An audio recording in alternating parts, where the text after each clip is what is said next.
Bem, vamos ver agora a essência daquelas substâncias materiais, no que ela tem de específico.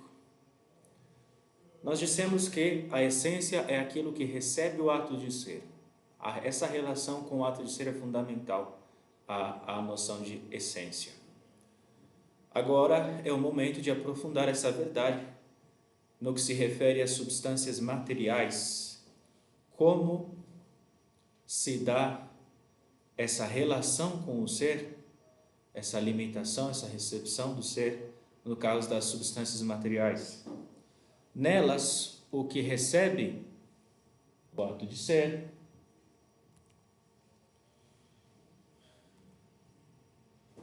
entendi, tá sempre pulando, acho que uma coisinha aqui, tá duplicado, uma coisa estranha aqui.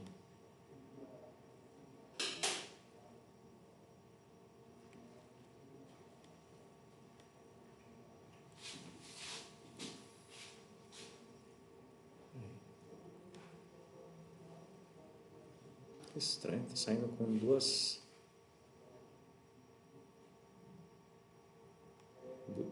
sei lá.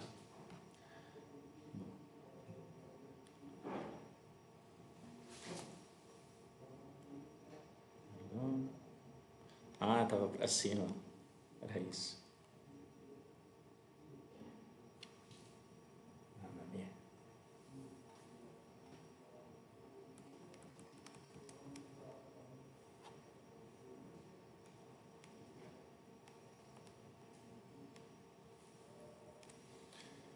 Nelas, nas substâncias materiais, o que recebe o ato de ser, ou seja, a essência, é uma realidade composta de matéria e forma. Essa é a especificidade, essa é a diferença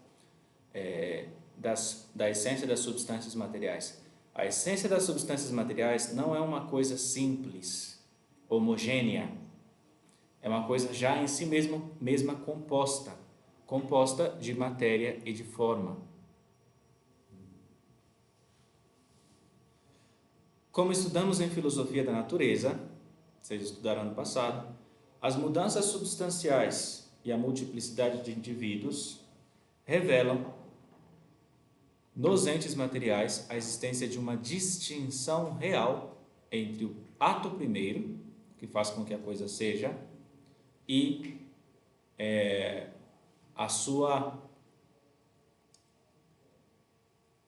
o que recebe o sujeito desse ato primeiro, que faz com que ele seja dessa ou daquela maneira, que individua, que multiplica o ato de ser. Vocês lembram? Os três, não foi? Lembram que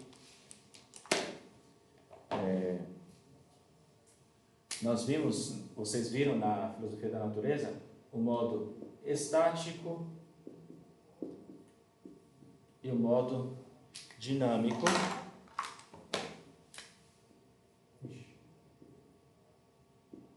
O modo estático e o modo dinâmico de descobrir a composição matéria e forma. Ou seja, quando a gente observa as mudanças substanciais, uma coisa deixa de ser o que era, substancialmente falando, e passa a ser outra coisa, você vê que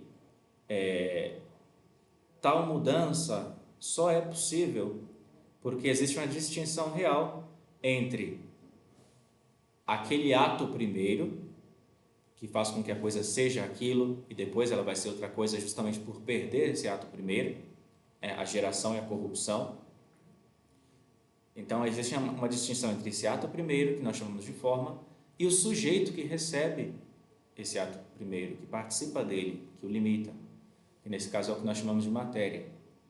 Esse é o modo dinâmico de descobrir a composição. Então, por exemplo, se você morre, bate a cabeça e morre, claramente você já não é mais um homem, ou seja, você já não realiza mais operações humanas, toda aquela sua unidade se destruiu. Perdeu-se então aquele princípio de unificação e de atividade que se chamava forma, Mas não é que houve uma aniquilação total. As novas substâncias que aparecem, elas conservam claramente uma semelhança com o sujeito que morreu, não é?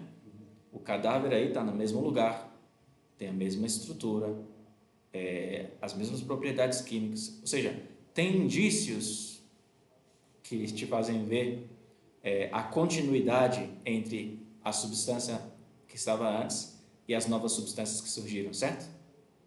Ou seja, isso tudo te revela essa composição entre essa base, digamos, que é o que nós chamamos de matéria-prima, e o ato dessa matéria-prima, que é o ato primeiro, que é o que nós chamamos de forma substancial. Então, considerando a coisa desde o ponto de vista da substância que chega, que emerge, o que houve foi uma geração. Considerando do ponto de vista da substância que estava e que deixou de ser, o que houve foi uma corrupção. Está claro isso, né? Mas, ao mesmo tempo, nós descobrimos essa composição quando a gente vê, experimenta substâncias da mesma natureza, mas que são múltiplas. Ou seja, a pluralidade de indivíduos de uma mesma espécie revela que essa espécie, essa forma, está sendo participada por potências diferentes. Certo? Então, a gente vê matéria e forma que se relacionam como potência e ato. Perfeito. Ora, esses dois princípios fazem parte da essência de toda substância material. Não é a matéria e a forma, digamos, esses dois co-princípios, eles não são algo acidental às substâncias materiais. É óbvio, né? Ou seja, faz parte da essência desse ente, do modo como a substância material está no modo como uma substância material está incluída a matéria e o ato primeiro dessa matéria, a forma. Então, por exemplo, no modo de ser gato, a essência gato, se você vai expressar a definição a essência de gato numa definição, de alguma maneira ali tem que aparecer que há um corpo e há uma determinação formal desse corpo, certo? Não tem como. Senão essa definição estaria carecendo de algo que é essencial a ser gato. É essencial a ser gato, por exemplo, ter patas, ter língua, coração, faz parte do que é ser gato, certo? É parte da essência. Mas, ao mesmo tempo, não é simplesmente ser material que é ser gato. É ser um determinado tipo de substância material. E se é um determinado tipo de substância material, pela forma, não pela matéria. Certo? É em virtude da matéria que uma substância é material. Mas é em virtude da forma, por exemplo, que ela tem 4 patas e não 2, que ela, tem asas ou não. Tem asas porque é material, mas ter asas é já uma determinação da matéria. Tá claro? Portanto, nas substâncias materiais, a matéria e a forma são parte da essência. Note que a forma é ato. Nesse composto matéria e forma, a forma é ato.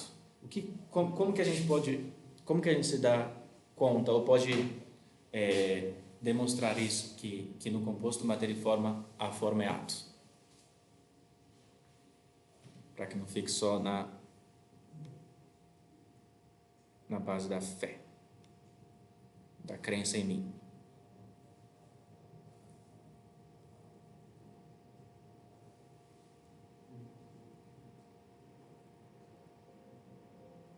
No sentido alma, no caso? Não só a alma, porque ainda as substâncias materiais que não são vivas têm forma. A alma é uma forma substancial do vivente. A gente dá o nome de alma àquela forma que anima, que dá vida. Mas ter forma não é exclusividade daqueles que têm alma. Alma é um tipo de forma. Pode ser pela alimentação, tá? Como? Porque para que as substâncias de uma mesma essência, de uma mesma natureza, se dão multiplicadas. Então, há que ter a potência que faça essa multiplicação, que seria a matéria, a potência, e a forma seria o ato que é alimentado, seria assim. Não me convenceu, não. Ou seja, de maneira mais experiencial, digamos, o que nos indica que a forma é ato?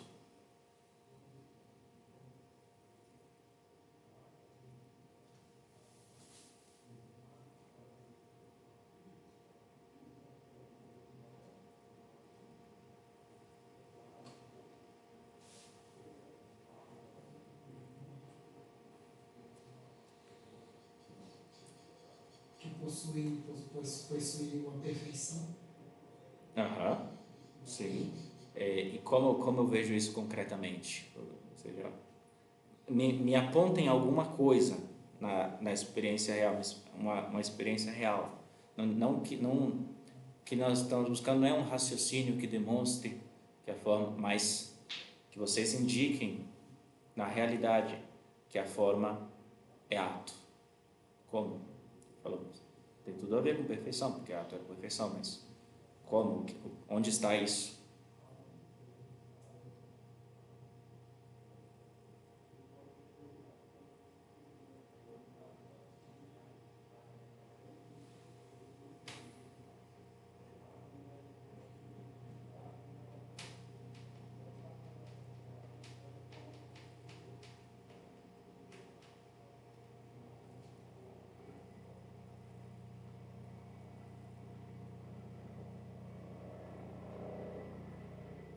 Vamos?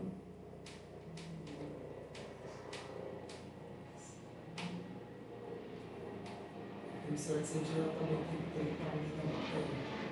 Se não tiver matéria, Não, isso não. não está incompleto. Mas o que eu só quero que vocês me digam não é um raciocínio, não é um princípio lógico abstrato, mas que vocês me mostrem que a forma é ato.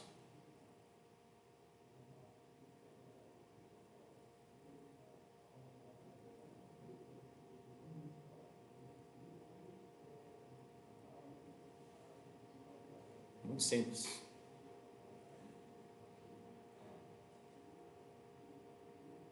Seria tipo porque, por exemplo, o cachorro, no caso, ele tem a perfeição de ser cachorro, não de ser alguma outra coisa. Não de ser um gato, no caso, por causa que essa não é a perfeição que ele tem. É mais ou menos isso. Sim, mais ou menos isso. Mas, e onde está a forma aí? Seria na perfeição dele de ser cachorro, no caso? Justamente, ou seja, a forma é a primeira de todas as perfeições que algo possui. Ou seja, é aquilo que determina, que dá àquela substância a sua perfeição substancial. Então, se ato é qualquer perfeição, a forma substancial não só é ato, mas ela é o ato primeiro, porque ela dá, ela causa, ela é aquela primeira perfeição que tem uma substância, a perfeição de ser aquilo que ela é, entende? Então, ser gato, ser homem, isso é uma determinação, é uma atualidade, é uma perfeição, que é base de uma série de outros atos, que é o que nós chamamos de atos segundos. Por exemplo, é porque algo é homem, que ele pode raciocinar, que ele pode caminhar, sobre dois pés. Ou seja, esses atos têm como base um ato primeiro, que é o ato de ser homem. Então, para fazer isso é necessário ser homem. Então, a forma é ato. E o que é que ela atualiza? Ela atualiza algo que, uma vez que ela é um ato primeiro, ela não atualiza uma substância já feita. Entende? Ela atualiza algo que está em potência de ser substância, mas não é.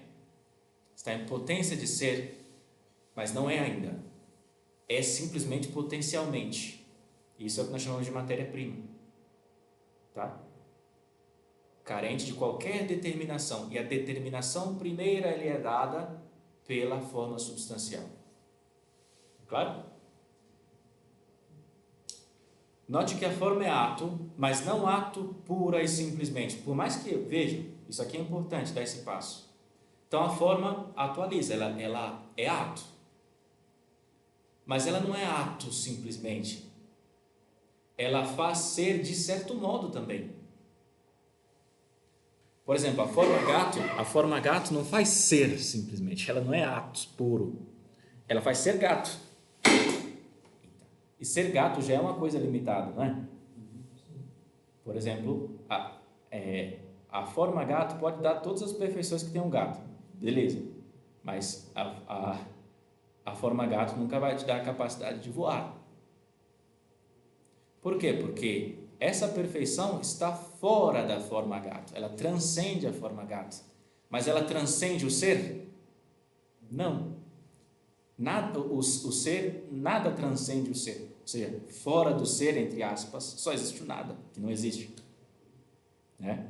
Ou seja, que o ser ele é infinito, ele é pleno, e se ele é perfeição pura, nada está fora dele. Tudo que de alguma maneira pode ser o é ser. Mas não é o mesmo com a forma X, a forma homem. Por mais perfeições que esteja, que haja na forma homem, não há aí uma infinitude de perfeição que pertence ao ser.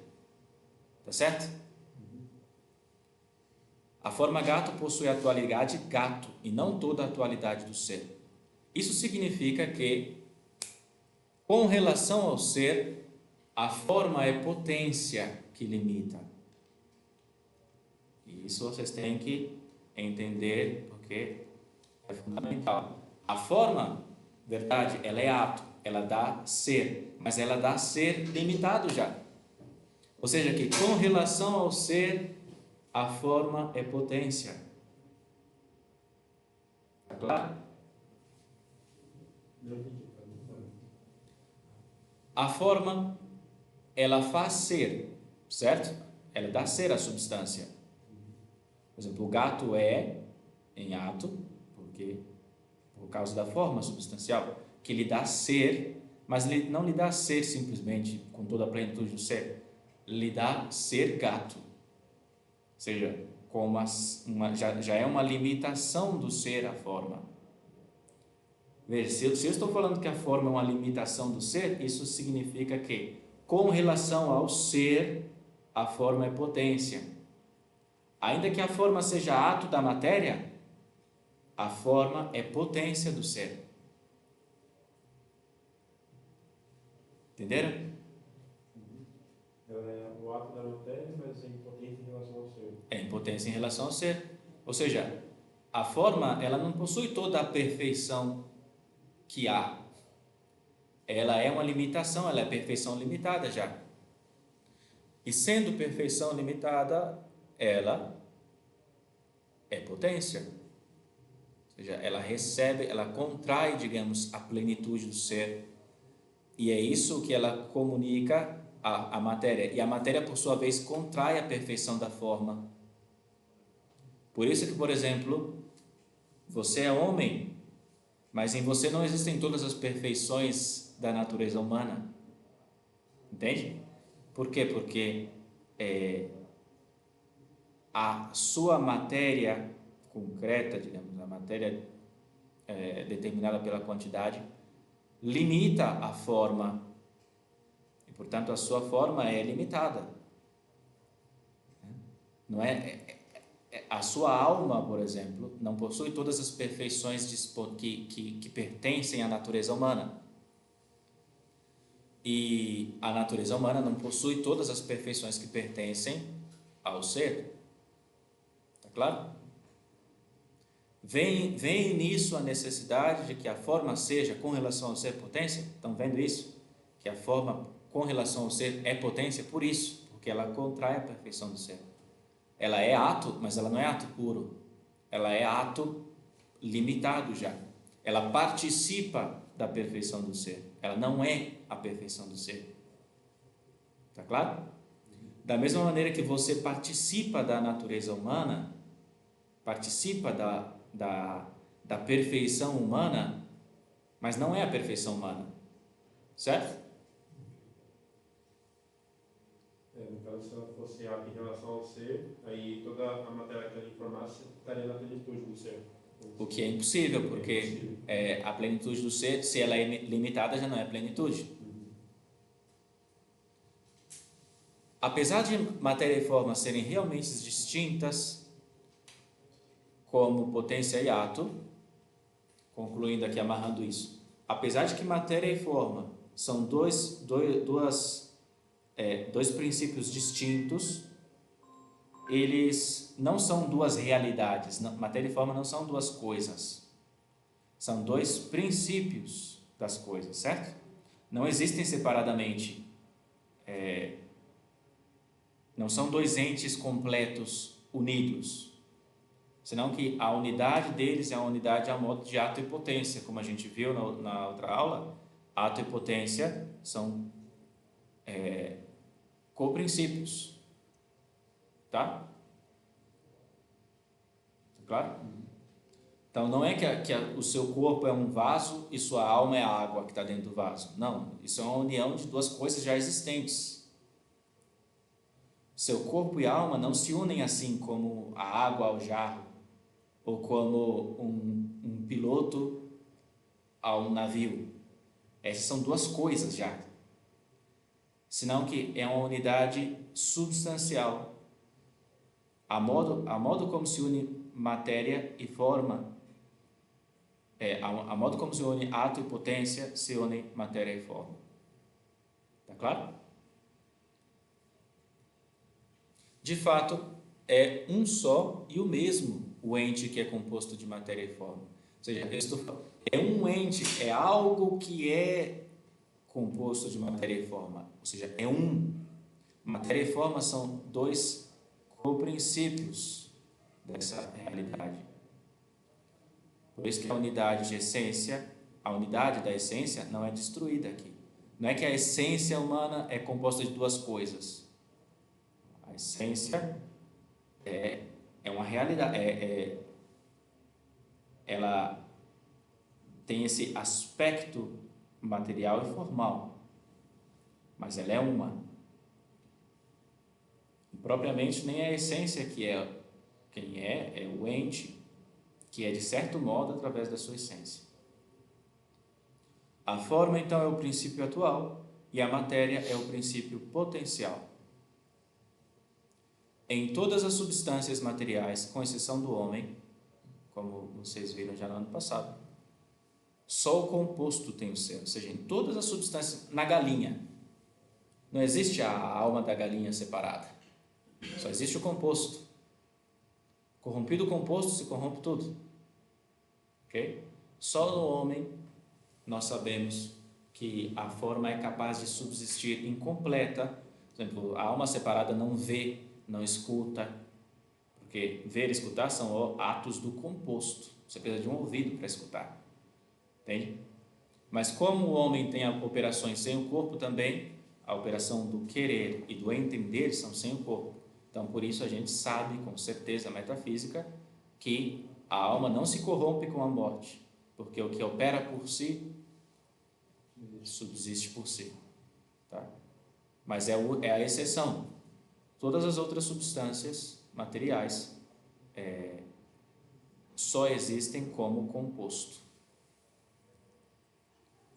Bom, agora vamos algumas palavras sobre a essência das substâncias espirituais. Então, o que vimos aí para sintetizar tudo com relação às substâncias materiais? A essência das substâncias materiais é composta, é uma realidade composta de matéria e forma. Tá? E isso é por isso que nas substâncias materiais existe uma distinção entre a essência e o indivíduo. Uma coisa é a natureza humana e outra coisa é o Pedro. Porque existe Pedro, o Pedro pode participar da essência humana porque existe uma potência chamada matéria que participa da forma, tá? E isso dá origem a indivíduos de uma mesma espécie. Nas substâncias espirituais não existe essa composição da essência, a essência é simples. Não está composta de matéria e forma, senão que a essência é simplesmente forma, tá? Agora, nós sabemos pela fé que existem os anjos, que são assim, são substâncias incorpóreas, e não são Deus. Deus só existe um. São substâncias incorpóreas, ou seja, não possuem matéria, a essência deles não está composta de matéria e forma, mas eles ainda são compostos de quê? Ser e essência. E aí está a distinção deles com relação a Deus. Eles não são o ser. O ser é recebido numa forma. Então, são compostos de essência e forma. A essência deles é a sua forma. No nosso caso, nossa forma não é nossa essência. Nossa forma participa da nossa essência.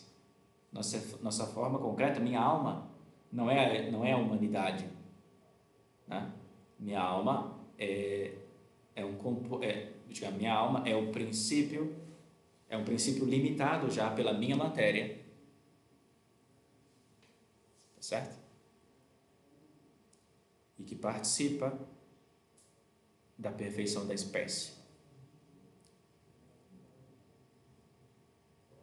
Agora, como a gente sabe pela razão da existência dos anjos, o que vocês acham? A gente conhece racionalmente, é possível conhecer filosoficamente a existência dos anjos?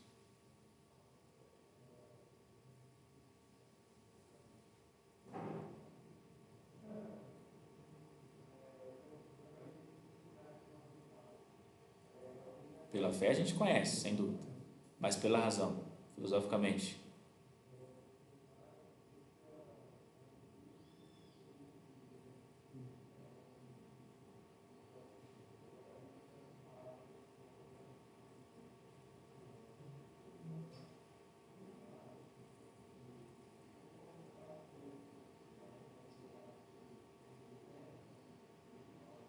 Você acha que dá para supor?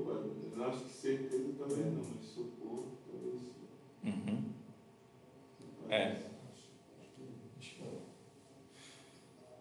Pois é, essa é uma discussão que há.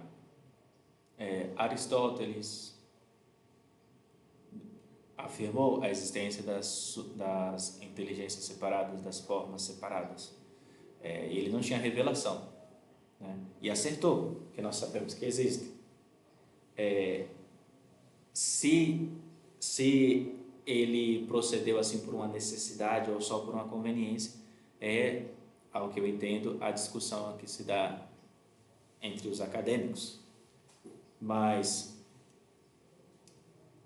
o que com certeza nós podemos dizer é que, sendo a forma, o ato e a matéria a potência, isso nós conhecemos,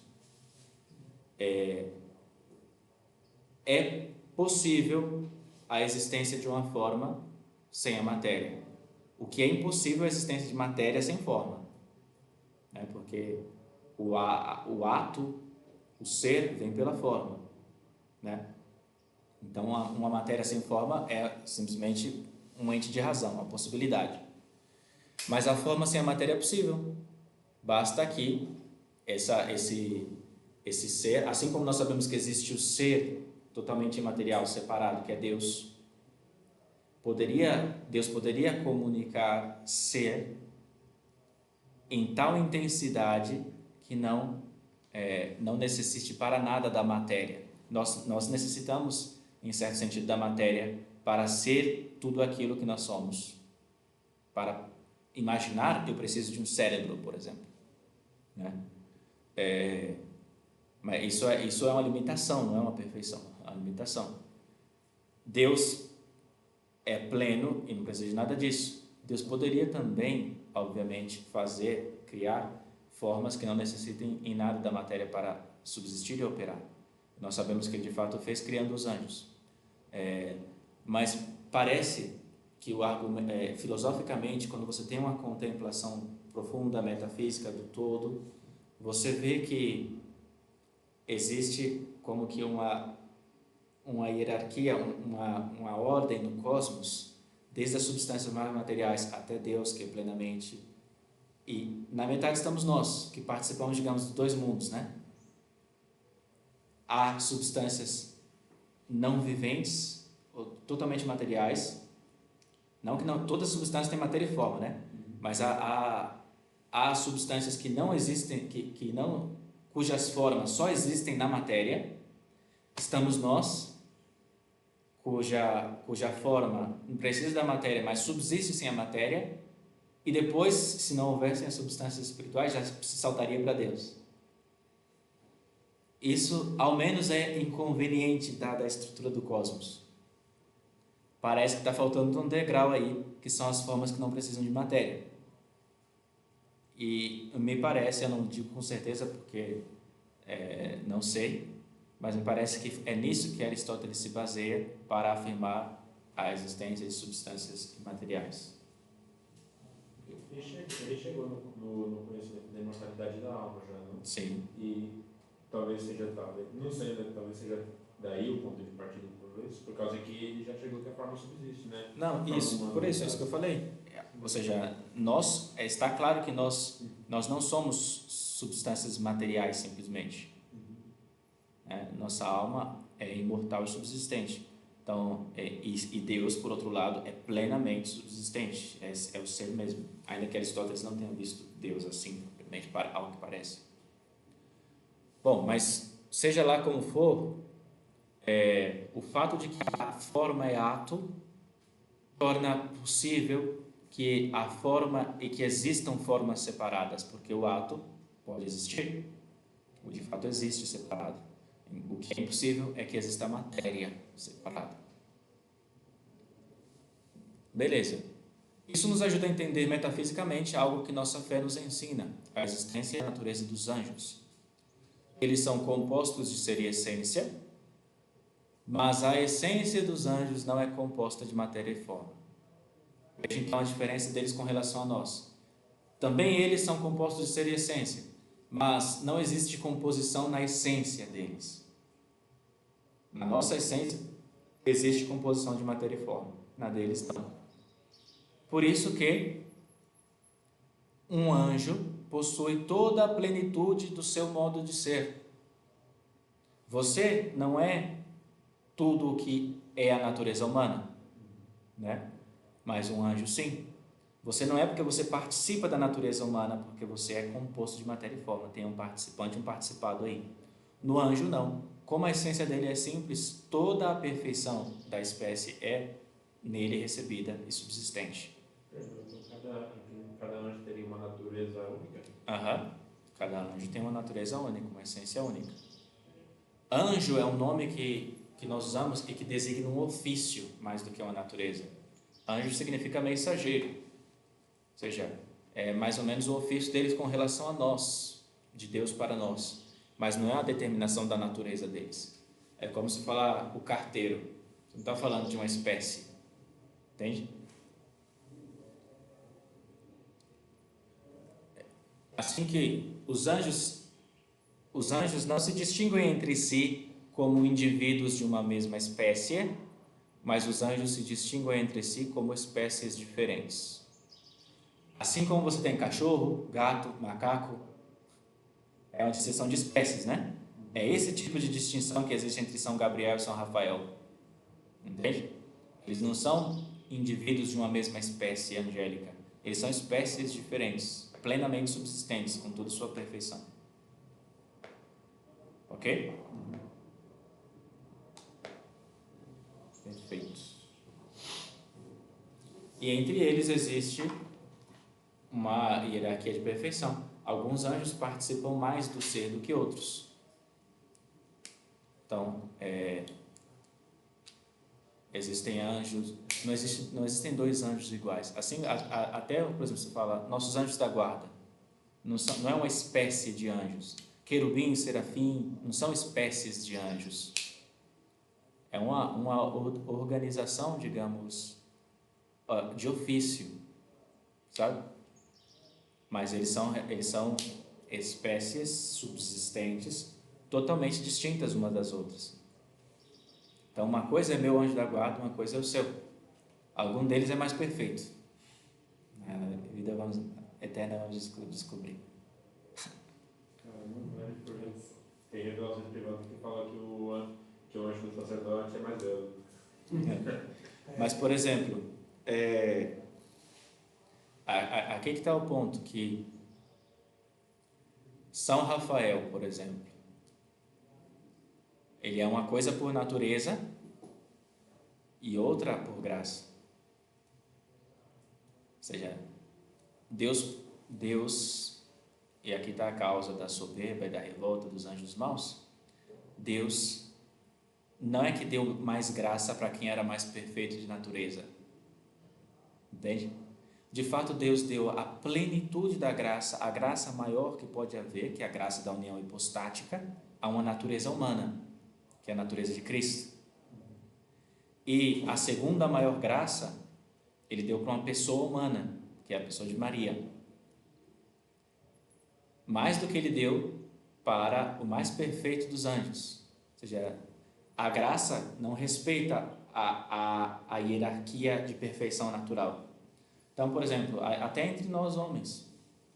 Por isso que pode ter um homem, um ser humano muito mais inteligente ou com boas disposições para a virtude, e uma pessoa que humanamente seja muito mais deficiente, até em sentido próprio deficiente mesmo, assim, deficiente mental, e Deus dá mais graça para ela do que para... Ou seja, Deus é livre, Ele faz o que quer. Então, pode ser que uma das meninas lá do larzinho, que quase nunca realizou um ato humano, imagine, pode ser mais santa do que qualquer um de nós. Também explica como que podem ter sido retratados, assim, por exemplo, como não são compostos de matéria, mas são retratados como figuras humanas, né? Assim. Retratar é um símbolo, é uma ajuda à nossa maneira de conhecer, porque nós conhecemos, nós somos corpo e alma, nós precisamos de elementos sensíveis para sustentar, digamos, nossas operações intelectuais e volitivas. Então, a gente dá uma representação artística a coisas que são totalmente materiais. Começar pela Trindade, o Deus. De fato, o mundo sensível é uma representação, digamos, do mundo inteligível. Entende? Então, por exemplo, porque o mundo moderno perdeu essa sensibilidade, mas o mundo é imagem, é participação de Deus. Ou seja, toda a criação expressa de alguma maneira a plenitude de beleza, de perfeição, de sabedoria, de ordem que existe em Deus. E por isso que você precisa de bilhões de anjos e homens e criaturas para expressar um átomo, digamos, da plenitude da beleza divina. Entende? Glória ao Pai, ao Filho e ao Espírito Santo. Agora, no princípio, agora e sempre.